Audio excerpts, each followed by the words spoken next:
கிரீக்ஸை பொறுத்தவரை delta use பண்ணுறேன், theta use பண்ணுறேன். நான் வேகா யூஸ் பண்ணுறதில்ல, ஆனால் அதுக்கு ஈக்குவலண்ட்டாக. அதனால் என்ன பண்ணோன்னா, எப்போவுமே வோலட்டாலிட்டி கம்மியாக இருக்கும்போது என்ன பண்ணேன், டைரக்ஷன் ஸ்ட்ராட்டஜி பட்டது நல்லது. இப்போ உங்கள் டெல்டா 65 இருக்குன்னா என்ன அர்த்தம்னா, நிஃப்டி ஒரு பாயிண்ட் மேலே போச்சுன்னா உங்களுக்கு ஒரு பாயிண்ட் ப்ராஃபிட். ஓகேங்களா? எப்போ நான் கவலைப்படுவோன்னா 5 to 6% இருக்கிறது மாதிரி நம்ம பார்த்துக்கிறது நல்லது. அதை மட்டும் நான் டார்கெட் பண்ணுவேன்.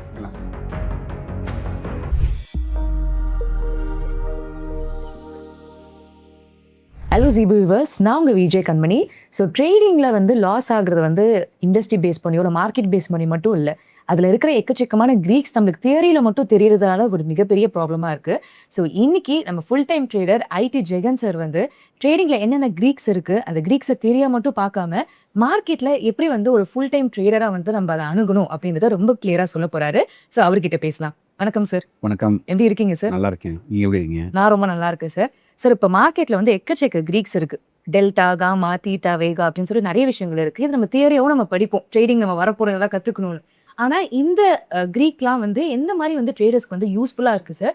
அது இப்போ சப்போஸ் தெரியலனா என்ன மாதிரி ஒரு டிஸ்அட்வான்டேஜாக இருக்கும்? கிரீக்ஸ் நான் முதல்ல என்னுடைய ஆரம்ப காலத்தில் அவ்வளோவா பயன்படுத்தலை, யூஸ் பண்ணல. ஓகே. நான் எல்லாமே அந்த ப்ரீமியம் வச்சு கால்குலேட் பண்ணிப்பேன். ஆனால் இப்போ உள்ள காலத்தில் கிரீக்ஸ் யூஸ் பண்ணுறேன். ஸோ நான் மேஜராக யூஸ் பண்ணுறது பார்த்தீங்கன்னா என்ன பண்ணுவேன்னா கிரீக்ஸை பொறுத்தவரை டெல்டா யூஸ் பண்ணுறேன், தீட்டா யூஸ் பண்ணுறேன். நான் வேகா யூஸ் பண்ணுறதில்ல, ஆனால் அதுக்கு ஈக்குவலண்ட்டாக ஐவி யூஸ் பண்ணுறேன். Okay okay. ஸோ வேகா ஐவி ரெண்டும் கிட்டத்தட்ட சிமிலர்னு வச்சுக்கோங்க. சரி, முதல்ல வேகாவுக்கு வந்துடுவோம். ஸோ வேகான்னு பண்ணும்போது வேகாங்கிறது வோலட்டாலிட்டி, மிக்ஸு, ஐவி எப்படி சொன்னாலும் இதோட நேம் வேறு வேறு ஃப்ளேவரில் சொன்னாலும் ரெண்டுக்கு எல்லாமே ஒன்று தான். வேகா கம்மியாக இருக்கும்போது உங்களுக்கு என்ன ஆகுனா டைரக்ஷனல் ஸ்ட்ராட்டஜிஸ் நல்லா வேலை செய்யும். சரி. ஸோ வேகா கம்மியாக இருக்கும்போது நான் டைரக்ஷனல் ஸ்ட்ராட்டஜிஸ் நிறையா பண்ணுறேன். ஏன்னா மார்க்கெட் ட்ரெண்ட் ஆகிறதுக்கு வாய்ப்பு இருக்குது. ரெண்டாவது, நான் டைரக்ஷனலில் வோலட்டாலிட்டி கம்மியாக இருக்கும்போது வேலை செய்யும். இது நான் பல வீடியோக்குள்ளே பல தடவை சொல்லியிருக்கேன். அதனால் என்ன பண்ணோன்னா, எப்போவுமே வோலட்டாலிட்டி கம்மியாக இருக்கும்போது என்ன பண்ணேன், டைரக்ஷனல் ஸ்ட்ராட்டஜி பட்டது நல்லது. நான் டைரக்ஷனல் ஸ்ட்ராட்டஜியை பொறுத்த வரைக்கும் வேகா அதாவது வோலட்டாலிட்டி அதிகமாக இருக்கும்போது நான் பண்ணுறேன், முக்கியமாக பொசிஷனல். ஸோ இது கிரீக்ஸில் வேகா பற்றி மட்டும் நான் சொல்லிட்டேன். ஸோ டெல்டான்னு பண்ணும்போது நான் என்ன பண்ணுவேன்னா பொதுவாக நான் இன்ட்ராடேயில் தான் அதிகமாக ட்ரேட் பண்ணுறேன். ஸோ டெல்டா நியூட்ரலாக நான் விரும்புறது இல்லை. எதனால் விரும்புறது இல்லைன்னா, டெல்டா நியூட்ரலில் அதிகமாக எஞ்சி கிடையாது. ஓகே. ஸோ நான் என்ன விரும்புவேன்னா, டெல்டா ஒன்று பாசிட்டிவாக இருக்கணும், இல்லைன்னா நெகட்டிவாக இருக்கணும். பாசிட்டிவாக இருந்தால் மார்க்கெட் மேலே போனால் காசு வரும், மார்க்கெட் பாசிட்டிவாக இருக்கும்போது மார்க்கெட் கீழே வந்தால் உங்களுக்கு லாஸ் வரும். ஸோ இந்த ஸ்ட்ராட்டஜிஸ் என்ன பண்ணுன்னா ஸோ நான் ஸ்ட்ராடில் செல் பண்ணுவேன், நான் ஸ்டாப் லாஸ் போடுவேன். ஸ்டாப் லாஸ் போடும்போது ஆட்டோமேட்டிக்காக ஏதோ ஒரு கால் இல்லை புடிச்சு உங்களுக்கு கட் ஆயிரும். கட் ஆகிட்டு மார்க்கெட் டைரக்ஷனலாக தான் உங்களுக்கு பிஹேவ் ஆகும். ஸோ டைரக்ஷன் நான் எடுத்து விட்டு அது கரெக்டாச்சுன்னா எனக்கு லாஸ் தான் ஆகும். அந்த லாஸை நான் ஏற்றது ரெடி. ஸோ இந்த டெல்டா உங்களுக்கு எவ்வளோக்கு எவ்வளோ அதிகமாக இன்ஃப்ளேட்டடாக இருக்கோ அவ்வளோக்கு அளவுக்கு ப்ராஃபிட் வர்றதுக்கும் வாய்ப்பு அதிகம், லாஸ் வர்றதுக்கும் வாய்ப்பு அதிகம். லாஸ் வரும்போது ஸ்டாப் லாஸ் போட்டு வெளில போகிறோம். சரி. லாஸ் வரும்போதே ஸ்டாப் லாஸ் போட்டு வெளில போகிறேன். எனக்கு டெல்டா பெருசாக இருக்கணும். டெல்டா பெருசாக இருக்கும்போது உதாரணத்துக்கு பார்த்தீங்கன்னா இப்போ நிஃப்டியோட லாஸ் சைஸ் 65 இல்லை. இப்போ உங்கள் டெல்டா 65 என்ன அர்த்தம்னா, நிஃப்டி ஒரு பாயிண்ட் மேலே போச்சுன்னா உங்களுக்கு ஒரு பாயிண்ட் ப்ராஃபிட். ஓகே. எப்போ நான் கவலைப்படுவேன்னா, என்னுடைய போர்ட்ஃபோலியோ விட 4 மடங்கு டெல்டா அதிகமாக இருக்குண்ணா. இப்போ 65னா 4 மடங்குன்னா என்னாச்சு, 65 × 4 போட்டிங்கன்னா 260க்கு மேலே போனால் தான் நான் கவலைப்படுவேன். ஏன் கவலைப்படுவேன்னா, எனக்கு ப்ராஃபிட்டும் ரொம்ப பெருசாக வரும், லாஸும் ரொம்ப பெருசாக வரும். ஸோ 4 மடங்கு அதிகமாக போகும்போது நான் கொஞ்சம் கவலைப்படுவேன். ஏன்னா தப்பாக போச்சுன்னா உங்களுக்கு லாஸ் ஹெவியாகும். தப்பாக போச்சுன்னா உங்களுக்கு என்ன வரும், லாஸ். எனிவே ஸ்டாப் லாஸ் போட போகிறோம், பட் என்னன்னா ஹெவியாகும். ஸோ அந்த மாதிரி இல்லாமல் மட்டும் பார்த்துப்பேன். ஒருவேளை எனக்கு 4 மடங்கு மேலே போகுதுன்னு வச்சுக்கோங்களேன், அப்போ கொஞ்சம் டெல்டாவை குறைக்கிறதுக்காக நான் என்ன பண்ணுவேன்னா, கொஞ்சம் டெல்டா அட்ஜஸ்ட்மெண்ட் பண்ணுவேன். இப்போ இந்த கால் மூட்டை இருந்தால் கொஞ்சம் புட்டு வைப்பேன். புட்டு மூட்டை கொஞ்சம் பேலன்ஸ் பண்ணேன். ஏன்னா டெல்டா ரொம்ப இன்ஃப்ளேட்டடாக, ஹைலி இன்ஃப்ளேட்டடாக இருந்தால் ஐ டோன்ட் லைக் இட். எனக்கு ஒரு த்ரெஷ்ஹோல்டு இருக்கு, 4 times of mind Nifty lot சைஸ்க்கு மேலே இருந்ததுன்னா நான் என்ன பண்ணுவேன்னா அதை பண்ணுவேன். இது ஒரு மெத்தடு, டெல்டா பேஸ் பில் பண்ணுறது.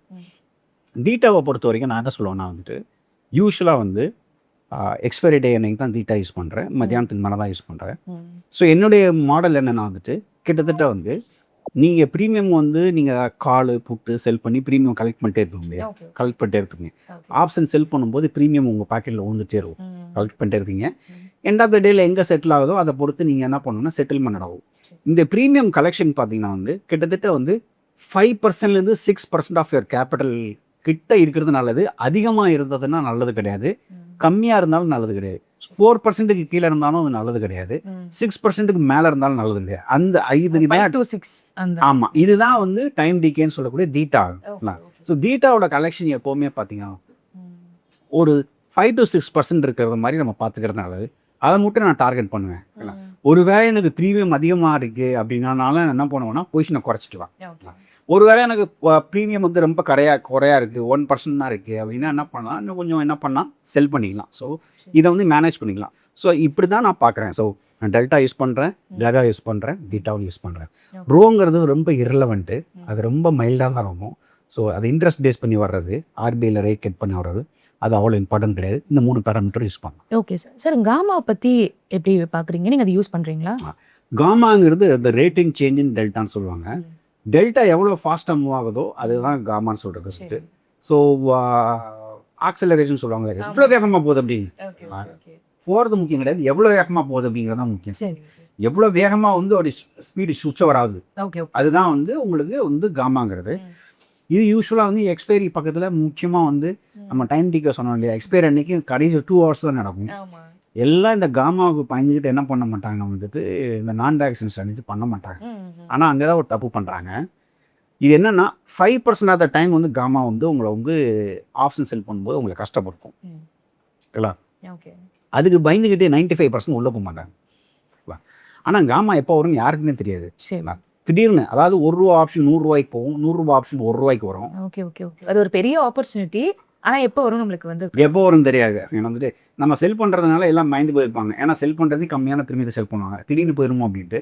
பட் என்னை பொறுத்த வரைக்கும் நான் என்ன பண்ணுன்னா, காமா எங்கே இருக்கோ அங்கே தான் தீட்டாவும் அதிகமாக இருக்கும். காமா எங்கே இருக்கோ அங்கே தான் தீட்டா இருக்கும். இது ஒன்றுக்கு ஒன்று எதிரி எக்ஸில் வந்து. ஓகே ஓகே, அதாவது வந்து தீட்டா தான் அதிகமாக வின் பண்ணும், காமா வந்து ஒரு 5% ஆஃப் த டைம் வரும். 95% தீட்டா தான் உங்களுக்கு வின் பண்ணும். அப்போ நீங்கள் என்ன பண்ணணும்னா வந்துட்டு நீங்கள் தீட்டாவை கேப்சர் பண்ணுறதுக்கு ஸ்ட்ராட்டஜிக் ஒன்று, நீங்கள் ஒரு ஸ்டாப் லாஸை போட்டுறது நல்லது. ஓகே ஓகே, காமா வந்துச்சுன்னா ஸ்டாப் லாஸ் போட்டு அன்னைக்கு லாஸ்ன்னு சொல்லி அக்செப்ட் பண்ணிக்கிறது நல்லது. அன்னைக்கு போய் நம்ம ப்ராஃபிட் பண்ண முடியும்னு கவலைப்படுறதுக்கு ஒன்றுமே இல்லை. ஸோ மத்தியானம் ஒரு 1:30 மணிக்கு மேலே உங்களுக்கு ஒரு மார்க்கெட் ஒரு பெரிய மூவ்மெண்ட் கொடுத்தா அன்றைக்கி லாஸ் பண்ணுச்சுன்னா யூ அக்செப்ட் இட். ஓகே, ஆமாம், அது நம்ம ஏற்றுக்கணும், அவ்வளோதான். சரிங்க சார். சார் இப்போ ட்ரேடர்ஸ் பொறுத்த வரைக்குமே எல்லா இதுலையுமே நம்ம பணம் பண்ணி, அதாவது லோ ஆனாலும் சரி ஹை ஆனாலும் சரி எப்படி நம்ம பணம் பண்ணுறது அப்படின்னு பார்த்துட்டு இருப்போம். இப்போ நீங்கள் சொன்னீங்க இப்போ தீட்டாரா 95% இருக்கும்னு சொல்லிட்டு. ஸோ அதுலேயே வந்து ஒருத்தவங்க வந்து ஃபுல் ஃபோக்கஸ்டாக இருக்காங்கன்னா இந்த 5% காமாவை எப்படி யூட்டிலைஸ் பண்ணுறதுக்கு ஏதாவது வே இருக்கா சார்? 5% காமாவை நீங்கள் யூட்டிலைஸ் பண்ணலாம். ஆனால் நீங்கள் என்ன பண்ண முடியாதுன்னா வந்துட்டு என்னைக்காவது ஒரு நாள் தான் நடக்கும் போது. டெய்லி நீங்கள் வாரம் எக்ஸ்பைரி நீங்கள் லூஸ் பண்ண தான் போகிறீங்க. வாரம் 2 எக்ஸ்பைரி இருக்கும், வாரம் நீங்கள் யூஸ் பண்ண தான் போகிறீங்க. அப்போ நீங்கள் என்ன பண்ணணும்னா வந்து உங்கள் கேபிட்டலில் வந்து ரொம்ப கம்மியான ரிஸ்க் எடுக்கணும். ஒரு ₹1,00,000 வச்சிங்கன்னா ஒரு ₹500 ரிஸ்க் எடுக்கணும். அது அந்த ரிஸ்க் யாரும் எடுக்க மாட்டாங்க. ₹1,00,000 வச்சுருந்து ₹500 எதுக்கு ரிஸ்க் எடுக்கணும் அப்படின்னு சொல்லுவாங்க. ஏன்னா எவ்வளவு தடவை தொடர்ந்து லாஸ் வரும்னு தெரியாது. 20 தடவை கூட தொடர்ந்து லாஸ் வரலாம். 20 தடவை தொடர்ந்து லாஸ் வரனாலே உங்களுக்கு ₹10,000 ஆயிடுச்சு. ஆமாம், அந்த ட்ரேடரே எனக்கு தெரிஞ்ச அந்த மைண்ட் செட் போய்டும் நினைக்கிறேன். ஆமாம். ஸோ அது வந்து தொடர்ந்து லாஸ் ஆகிறதுக்கான வாய்ப்பு அது. நீங்கள் காமாவை கேப்சர் பண்ணணும்னு முடிவு பண்ணிட்டீங்கன்னா உங்களுக்கு பொசிஷன் சைஸ் எவ்வளோ கம்மியாக எடுக்க முடியுமோ அவ்வளோ கம்மியாக எடுக்கணும். ஏன்னா தொடர்ந்து 20 தடவை லாஸ் ஆகிறது கூட வாய்ப்பு இருக்கு. ஏன்னா அதோட வின் ரேட்டே 5% தான். ஸோ காமாவை நீங்கள் கேப்சர் பண்ணுறது முடிவு பண்ணிட்டீங்கன்னா உங்கள் பொசிஷன் சைஸை ரொம்ப குறையாக வச்சுக்கணும். சரிப்பா, உங்களுக்கு தீட்டா கேப்சர் பண்ணிங்கன்னா அதுக்கு எந்த பிரச்சனையும் இல்லை. நான் வந்து ஒரு நாளைக்கு 2% ரிஸ்க் வச்சுக்கிறேன். ஸோ ₹1,00,000 இருக்குன்னா நான் ₹2,000 ரிஸ்க் எடுக்கிறேன். சரிங்களா? ஸோ அது வந்து 95% வின் ரேட் ஆகும்ல. தொடர்ந்து 2 தடவை காமா வர்றதுக்கான வாய்ப்பு வந்து ரொம்ப ரொம்ப ரொம்ப கம்மி. 2 தடவை 3 தடவை வர்றதுக்கு வந்து வாய்ப்பு ரொம்ப ரொம்ப ரொம்ப கம்மி. ஹிஸ்டாரிக்கலி அப்படி நடந்ததில்லை. ஸோ அதனால் வந்து நீங்கள் என்ன ஸ்ட்ராட்டஜி பண்ண போகிறீங்களோ அதுக்கு தகுந்தாப்புல உங்கள் பொசிஷன் சைஸ் கம்மி பண்ணணும். வின் ரேட் அதிகமாக இருக்குன்னா நீங்கள் பொசிஷன் சைஸ் கொஞ்சம் அதிகமாக வச்சுக்கலாம். வின் ரேட் குறையா இருக்குன்னா உங்கள் பொசிஷன் சைஸை குட்டியாக இருக்கிறது நல்ல விஷயம். ரெண்டுமே பண்ணலாம். இப்போ நான் ஃப்ரெண்ட் ஃபாலோயிங் எடுத்துட்டிங்கன்னா 30-40% தான் வின் ரேட்டு. ஆனால் உங்களுக்கு என்ன ஆகும்னா கொடுக்கும்போது நிறையா கொடுக்கேன், ஆனால் கண்டினியூஸ் லாஸ் நிறையா ஆகும். நீங்கள் வந்து வின் ரேட் எப்போ குறையா இருக்கோ அப்போ வந்து லூசிங் ஸ்டிக்கு சொல்லுவாங்க. லூசிங் ஸ்டிக்னா என்ன அர்த்தம்னா லூஸ் பண்ணுறது மட்டும் கிடையாது, தொடர்ந்து எவ்வளோ தடவை லாஸ் ஆகுது கன்சிக்யூட்டிவா, ஓகேங்களா, கான்டிக்யூஷன் கூட சொல்லுவாங்க. அதாவது கேப்பே இல்லாமல் லாஸ் எப்படி ஆகுதோ அது வந்து லூசிங் ஸ்டீக் சொல்லுவாங்க. அந்த ஸ்டீக் ரொம்ப அதிகமாகும். ஸோ அந்த சமயத்தில் நீங்கள் தாக்கு பிடிக்க முடியணும். அப்போ ஹூப் போயிடும் இல்லையா? அப்போ அவங்க பொசிஷன் சைஸை கொஞ்சம் கம்மியாக வச்சுட்டு நல்லது. Okay sir. சார் பெரும்பாலான மக்கள் வந்து இந்த டெல்டா தான் அதிகமாக யூஸ் பண்ணுவாங்க. இப்போ டெல்டா பற்றி நீங்கள் கிளியராக எக்ஸ்ப்ளனேஷன் கொடுத்துருங்க, இப்படி தான் நம்ம மெயின்டைன் பண்ணணும்ட்டு. ஆனால் டெல்டாவில் பார்த்து நிறைய பேர் லூஸ் பண்ணுறவங்களும் இருப்பாங்களே, எதனால் அது மாதிரி லூஸ் பண்ணுறாங்க சார்? ஸோ டெல்டா பார்த்துட்டு பெரும்பாலும் மக்கள் லூஸ் பண்ணுறது வந்து டெல்டா நியூட்ரல் பண்ணுறது ஒரு காரணம். என்ன பண்ணுவோம், ஐயோ டெல்டா இவ்வளோ தூரம் மேலே போயிடுச்சு, நம்ம நியூட்ரல் பண்ணிடலாம் அப்படிங்க. ஓகே. பட் நியூட்ரல் பண்ண விட்டு மறுபடியும் என்ன பண்ணணும்னா மார்க்கெட் ட்ரெண்ட் ஆகும், மறுபடியும் டெல்டா மாறும். டெல்டா வந்து உங்களுக்கு மாறிக்கிட்டே தான் இருக்கும். சரி. சரிங்களா? ஸோ அந்த சமயத்தில் பெரும்பாலான மக்கள் நியூட்ரல் பண்ணுறது அதனால ஒரு காரணம். இன்னொன்று என்னென்னா வந்துட்டு டெல்டா அதிகமாக எடுத்துறது. நான் சொன்னேன் இல்லையா, என்ன போர்ட்ஃபோலியோவில் 4 மடங்கு தான் இருக்கும். அவன் 4 மடங்குன்னு ஒரு ரேஷியோ ஃபிக்ஸ் பண்ணி நீங்கள் 10 மடங்கு 20 மடங்கு வச்சிட்டிங்கன்னா உங்களுக்கு அகைன்ஸ்டாக போகும்போது உடனே ஸ்டாப் லாஸ் அடிச்சிடும். ஓகே. உடனே ஸ்டாப் லாஸ் அடிச்சிடும். போர்ட்ஃபோலியோ ஸ்டாப் லாஸ் உடனே அடிச்சிடும். ஏன்னா டெல்டா ஹெவியாக இருக்குன்னா என்ன அர்த்தம்னா உங்கள் பொசிஷன் சைஸ் ஹெவியாக இருக்குன்னு அர்த்தம். ஏன்னா அகைன்ஸ்டாக போகும்போது உங்களுக்கு லாஸ் ஹெவியாக வரும், தேவையாக போகும்போதும் ப்ராஃபிட்டும் உங்களுக்கு பெருசாக வரும். அப்போ அகைன்ஸ்டாக போகும்போது உங்களுக்கு என்ன ஆகும்னா, ஸோ அதனால தான் வந்து நம்ம எப்படி இந்த சுகர் மாதிரி தான் வந்து ரொம்ப அதிகமாகவும் மேலே போயிடக்கூடாது, ரொம்ப குறையாம வச்சுக்கூடாது. ஸோ உங்களுடைய அந்த ரேஞ்ச் என்னவோ மினிமம் ரேஞ்ச் மேக்ஸிமம் ரேஞ்சும் அதை நீங்கள் ஃபிக்ஸ் பண்ணிட்டீங்க. Okay sir. சார் நான் இன்ட்ரோலேயே சொன்ன மாதிரி நிறைய பேர் அந்த கிரீக்ஸ்ன்றத ஒரு தியரிட்டிக்கலாக வச்சுக்கிறாங்க. சில பேர் தான் அதை வந்து ரியல் டைம் ட்ரேடிங்கில் வந்து ப்ரொக்யூர் பண்ணி பண்ணுறாங்களேன்னு சொன்னால். பட் நீங்கள் நிறைய ஸ்டூடெண்ட்ஸ்க்கு வந்து நீங்கள் கிளாஸ் எடுத்திருப்பீங்க. ஸோ அவங்களோட ஒரு ஐடியாலஜி இந்த மைண்ட் செட் எப்படி இருக்குது சார்? இந்த கிரீக்ஸ்க்குலாம் இம்பார்ட்டன்ஸ் கொடுக்குறாங்களா? அப்படியே இருந்தாலும் என்னென்ன மிஸ்டேக்ஸ் பண்ணுறாங்க? ஸோ பெரும்பாலும் நான் பார்க்குற போது கிரீக்ஸ்க்கு யாரும் இம்பார்ட்டன்ஸ் கொடுக்குற மாதிரி தெரியும். ஓகே. நிறைய பேர் வந்து அது தியரிட்டிக்கல் நாலேஜாக புக்கிஷ் நாலேஜாக தான் இருக்குது. இந்த ரியல் டைமில் யாரும் அவங்க அப்ளை பண்ணுறது இல்லை. நான் சொல்லிக் கொடுக்கும்போது என்னென்னா வந்துட்டு கொஞ்சம் ஐவி பேஸ் பண்ணி எப்படி எடுக்கிறது, எந்த மார்க்கெட்டில் எப்படி இருக்கும் அப்படிங்கிறத வந்து சொல்லிக் கொடுக்குறதோட சரி. ஸோ கிரீக்ஸை யாரும் இன்டெப்த்தாக பண்ணுற மாதிரி எனக்கு தெரியல. ஓகே. ஆனால் அது பண்ணால் இன்னும் ப்ராஃபிட் வருமா, இல்லைனா வந்து அது பண்ணலனாலும் நம்மளால வந்து ஒரு சக்ஸஸ்ஃபுல் ட்ரேடராக இருக்கலாம்? நம்ம வந்து நான் பண்ணுறது ஆப்ஷன் செல்லிங்க. ஆப்ஷன் செல்லிங்கில் வந்து நீங்கள் வந்து கிரீக்ஸ் பண்ணாலும் பண்ணாட்டாலும் உங்களுக்கு வந்து யூஆர் இன் ஃபேவரபிள் சைட் ஆக்சுவலாக வந்து. அதனால உங்களுக்கு நல்லதாக இருக்கும். பட் கிரீக்ஸ் யூஸ் பண்ணால் எஃபிஷியண்ட்டாக பண்ண முடியும். ஓகே. பண்ணுறதை ரொம்ப துல்லியமாக பண்ண முடியும். ஸோ அதாவது குத்து மதிப்பாக பண்ணி நம்ம ப்ராஃபிட் பண்ணுறதை விட ரொம்ப ஆர்கனைஸ்டாக வந்து எஃபிஷியண்ட்டாக வந்து கரெக்டாக டீச் பண்ண முடியும் கிரீக்ஸ் யூஸ் பண்ணி பண்ணலாம். Okay sir. இப்போ நம்ம 3-4 கிரீக்ஸ் பற்றி நம்ம பேசியிருந்தோம். பட் இதில் ரொம்ப ஹைலி எஃபெக்டிவான கிரீக் எது? இப்போ ட்ரேடர்ஸ் வராங்க, இப்போ பிகினர்ஸ் கூட வராங்கன்னா இந்த கிரீக்கை கொஞ்சம் பேலன்ஸ் பண்ண இல்லை பார்க்க கற்றுக்கிட்டாங்கன்னா கொஞ்சம் ப்ராஃபிட்டபுளாக சைடில் இருக்கலாம்னா என்ன கிரீக்ஸ்? எனக்கு டெல்டா தான் பிடிக்கும். டெல்டாவில் தான் உங்களுக்கு காசு அதிகம். நீங்கள் தான் சொன்னீங்க நிறைய. டெல்டாவில் தான் உங்களுக்கு காசு அதிகம். பீட்டா வந்து நான் சொன்ன மாதிரி வந்து அந்த லாஸ்ட் 2 ஹவர்ஸில் மட்டும்தான் உங்களுக்கு ப்ளே ஆக போகுது. மற்ற டைம் எல்லாமே உங்களுக்கு காசு கொடுக்குறது வந்து டெல்டா தான். ஸோ டெல்டா வந்து கீழே ட்ராப் பண்ணவும் விடக்கூடாது, ரொம்ப இன்ஃப்ளேட்டாகவும் போடக்கூடாது. பண்ணாலே உங்களுக்கு if you are in right direction you will get super move. Okay sir. Sir இப்போ சில ட்ரேடர்ஸ் வந்து அக்ரெசிவாக இருப்பாங்களே, இப்போ நீங்கள் சொன்னீங்க ஒரு லிமிடேஷன் வச்சுருந்தீங்க 4x இதுதான் என்னோட டைம்ன்ட்டு. பட் சில பேர் இல்லை எனக்கு கொஞ்சம் போகட்டும், நான் அதுக்கேற்ற மாதிரி நான் லாஸுமே சமாளிச்சிருவேன்னு சொல்லிட்டு பண்ணுவாங்கல்ல. இப்போ அது வந்து ஒரு கரெக்ட் ஸ்ட்ராட்டஜியாக இருக்குமா? அவங்க அப்படி டெல்டாவை பயன்படுத்திக்கலாமா? அப்படி பண்ணுறதை நான் விரும்புறது இல்லை. ஏன்னா வந்து ஒன்ஸ் நீங்கள் கண்டினியூஸாக ஒரு லூசி ஸ்ட்ரீட்டில் வந்ததுன்னு வச்சுக்கோங்களேன், உங்கள் ஹோப்பே போயிடும். ஓகே. ஸோ எப்போவுமே வந்து ஒரு கண்ட்ரோலில் வச்சுக்கிறது நல்லது. அந்த கண்ட்ரோலோட நம்பரை நீங்கள் சூஸ் பண்ணிக்கலாம். நான் 4 டைம்ஸ் வச்சுருக்கேன், நீங்கள் 5 டைம்ஸ் வச்சுக்கலாம், இல்லை 3 டைம்ஸ் வச்சுக்கலாம். உங்கள் லிமிட் எது வரைக்கும் சார்? மேக்ஸிமம் இது வரைக்கும் பண்ணலாம். நான் 4 வரை வச்சுருக்கேன். ஸோ 5 வரைக்கும் ஓகேன்னு எனக்கு தோணுது. நான் அதுக்கு மேலே பண்ணிங்கன்னா உங்களுக்கு போர்ட்ஃபோலியோ திடீர்னு பார்த்தீங்கன்னா 100 பாயிண்ட் போச்சுன்னா உங்களுக்கு ஹெவி ப்ராஃபிட் இருக்கும், ஹெவி லாஸ் இருக்கும். நம்மளால என்ன பண்ணோம்னா நம்மளால அதை அக்செப்ட் பண்ணிக்க முடியாது.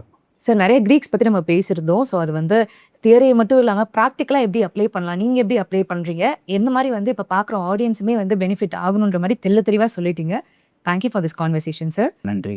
அண்ட் இதே மாதிரி பல வீடியோஸ் பார்க்கறதுக்காக ஜிபி யூடியூப் சேனலை சப்ஸ்கிரைப் பண்ணி பக்கத்தில் இருக்க பெல் ஐக்கானையும் கிளிக் பண்ணிக்கோங்க.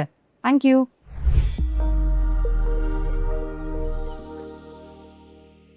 Investment in security markets are subject to market risk. Read all the related documents carefully before investing.